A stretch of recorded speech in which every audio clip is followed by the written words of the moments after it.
Ramo Hare Hare, Hare Krishna, Hare Krishna, Krishna Krishna, Hare Hare, Hare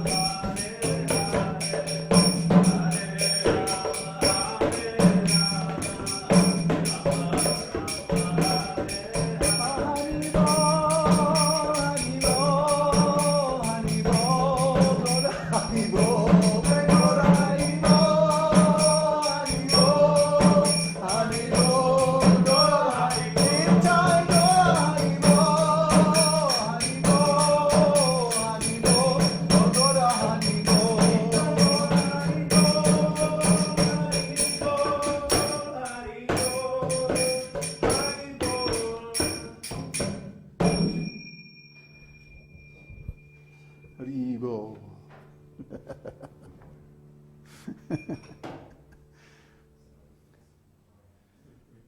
Mm-hmm.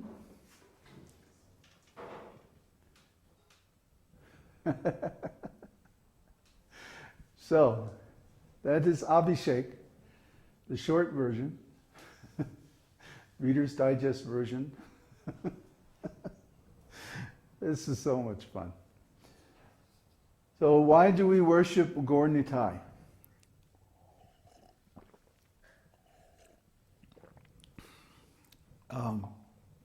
Krishna says, in every age I descend, meaning in every yuga. He comes as the yuga avatar to give the yuga dharma. The yuga dharma, or the authorized Vedic process of religion, is different in every age. It's not always the same.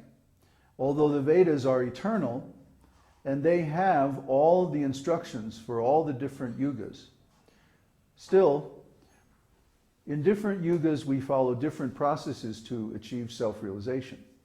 For example, in Satya Yuga, yogic meditation is advised. People live a long time in Satya Yuga, 100,000 years. So they have plenty of time to meditate. And also they have ideal conditions because the world is very pure. Every place is sanctified. Everyone is saintly. The whole world is in the mode of goodness. And so it's very easy to find a nice, peaceful, pure place to just meditate. But Satya Yuga is only the first yuga. In the second yuga, Dvapara Yuga, or Treta Yuga, the evil enters human society. 25% of people become evil. That means they're working for Maya, and their intention is to stay in this material world. In Satya Yuga, everybody realizes the importance of self-realization, to get out of this material world. But in Treta Yuga, only 75%. So in that age, great sacrifices sponsored by the Vedic kings are the Yuga Dharma. In Dvapara Yuga, 50% of the people become evil. In other words, almost the majority of people. And in that age, elaborate deity worship is the Yuga Dharma. This is called Pantra Triki Vidhi. And finally, in Kali Yuga, 75% or more of the people become influenced by the mode of ignorance. And so in Kali Yuga, all of these other practices aren't effective. In Kali Yuga, the only practice that's effective is Harinam Sankirtan, which means chanting the holy name of the Lord congregationally among devotees. So in the Satya Yuga, the Lord appears as Narayan Rishi to spread the practice of meditation.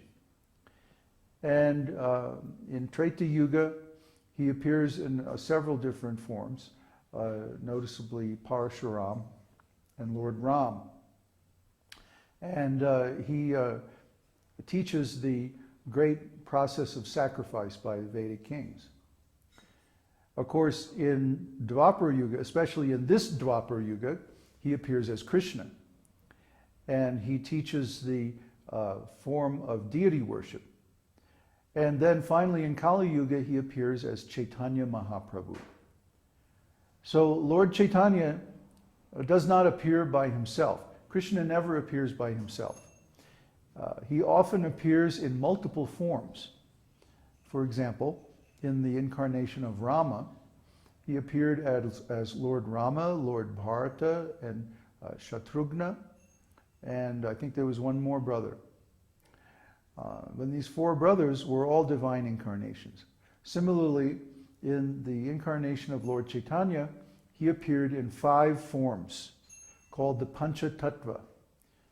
Lord Chaitanya, Lord Nityananda, Lord Advaita, Gadadhar, and Srivas.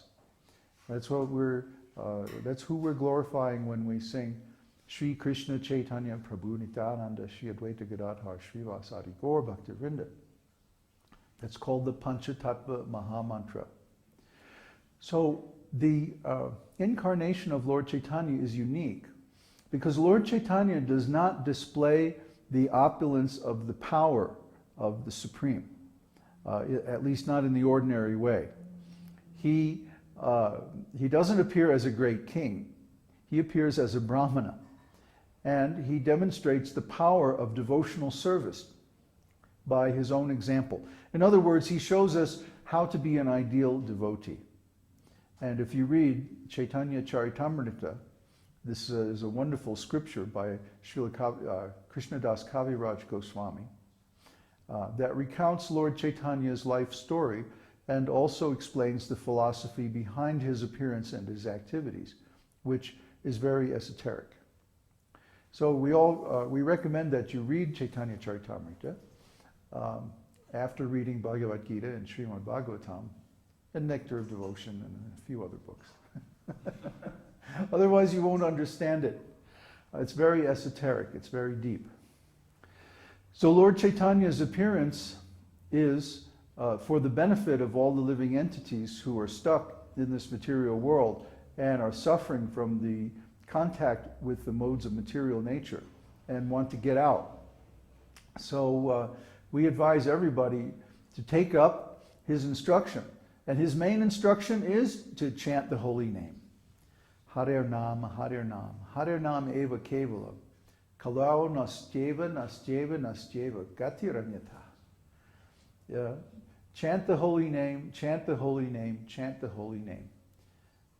In this age, this is the only way, there's no other way, no other way to get out of this material world and attain our original spiritual nature. And why does he repeat 3 times? Chant the holy name, chant the holy name, chant the holy name. Because the chanting process has 3 stages. The offensive stage, the clearing stage, and the perfect stage. So when we first begin chanting, we chant with offenses. And in the beginning, we don't even realize it, but we do chant with offenses. So there are 10 offenses. And you can read these on our site or in Prabhupada's books. We have to work on ourselves to overcome these offenses to the holy name. And that's the clearing stage. That's the second stage. Once we realize that, oh no, I'm offensive, I have to clean up my act. Then we can approach a bona fide spiritual master, get initiated, serve under his direction, and gradually become pure devotees. Once we attain that platform of pure devotional service, which means no offenses, then our chanting is perfect, and Krishna responds directly to our chanting and appears before us in one of his eternal forms, whichever one is just the perfect one for us. So we have to chant. In the beginning, we're going to chant with offenses. There's no way around that, because we're contaminated, we're covered over by material energy. Then when we start to work to overcome those offenses, that's really the path of devotional service. And the destination of that path is the 3rd stage, where our chanting becomes free from offenses. And that's what we're aiming at. Then why does he chant, there's no other way, no other way, no other way? Nastyeva, Nastyeva, Nastyeva. Because there's no other way by yoga practice.